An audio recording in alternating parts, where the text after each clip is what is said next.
আল্লাহ দুষ্টু করো না, কাজ করো কাজ করো। ওর তোমার শক্তি অনেক, ওখানে কাজ করো।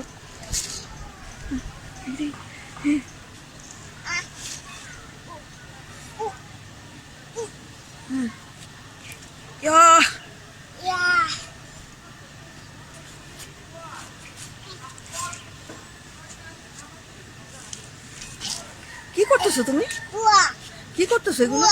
ওয়া করতেছো? মোলা মোলা হাত দিও না। হ্যাঁ, তোমার হাতে ওইটা কি? ওটার নাম কি? এটার নাম কাজ। আল্লাহ, আদর তো সুন্দর কাজ করতে পারে। কি বানাবা তুমি? এটা কি বানাবা? ময়লা দিয়ে, ময়লা মাটি দিয়ে ঘর বানাবা? হ্যাঁ, যাবে চলো যাই। বলে গাছটা দেখছি আমার ইচ্ছে গেছে।